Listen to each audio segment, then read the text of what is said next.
Bonjour à toutes et à tous, très heureux de vous retrouver pour ce nouveau journal d'information de la mi-journée sur TV Vendée en ce vendredi 21 mars.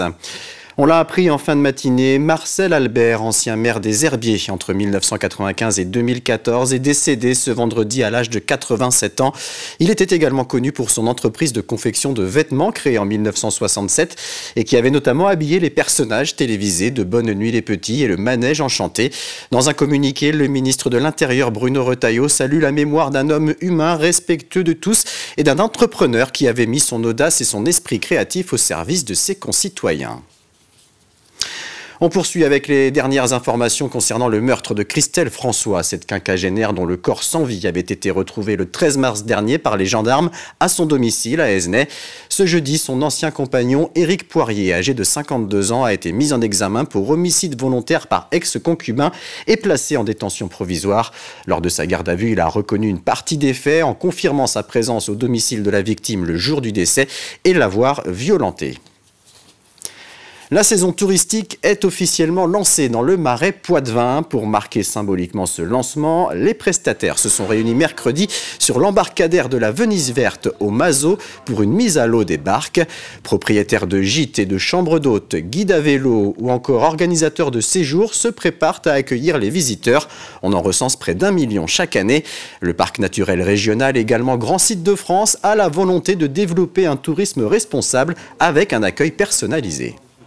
Comme on le fait depuis des années, c'est-à-dire en développant les produits, donc en ayant une diversification importante de produits, de lieux, pour les accueillir dans les meilleures conditions et éviter la problématique du surtourisme dont on parle souvent.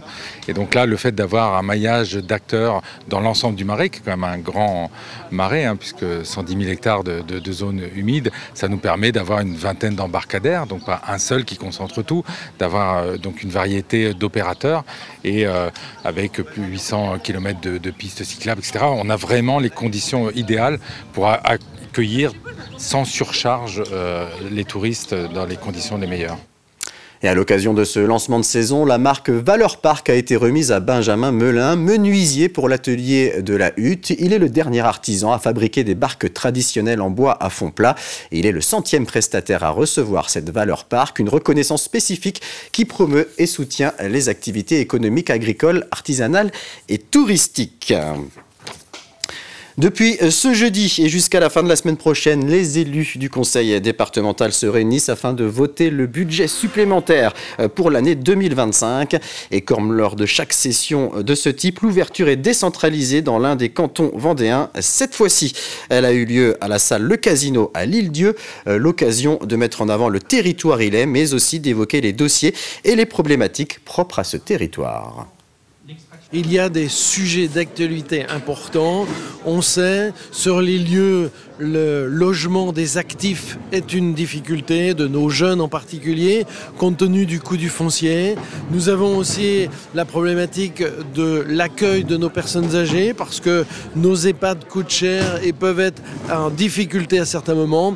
Voilà des sujets, bien sûr la pêche, bien sûr ce parc éolien offshore au large de l'Île-Dieu, de très nombreux sujets qui intéressent l'ensemble du conseil départemental et bien évidemment en premier lieu les îlets. Je voudrais qu'ils retiennent, et c'était le sens de mon discours, que le département ne fait pas de différence entre l'Île-Dieu et les autres cantons, sauf à percevoir un petit peu les particularismes franchement insulaires, comme par exemple pour le SDIS, pour les pompiers, il met à cœur de mettre des moyens supplémentaires par rapport à d'autres cantons, parce que comme on ne peut pas avoir les renforts tout de suite, eh ben voilà, la caserne des pompiers est surdimensionnée par rapport à d'autres casernes d'autres cantons. Voilà, c'est un exemple, mais il y a plein de choses comme ça.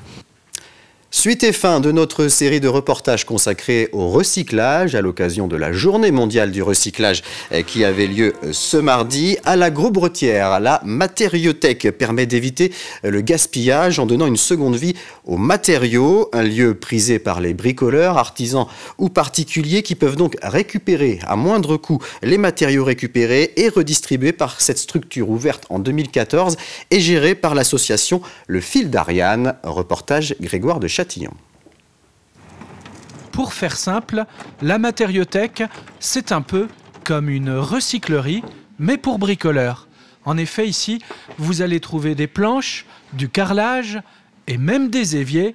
Ce sont des dons provenant surtout des entreprises du territoire, mais aussi des particuliers, des dons qui ensuite sont mis en vente dans la boutique de la Matériothèque. Il y a beaucoup d'entreprises qui mettaient à l'enfouissement ou en déchets ultimes leur matière ou qui ne savaient pas quoi forcément en faire.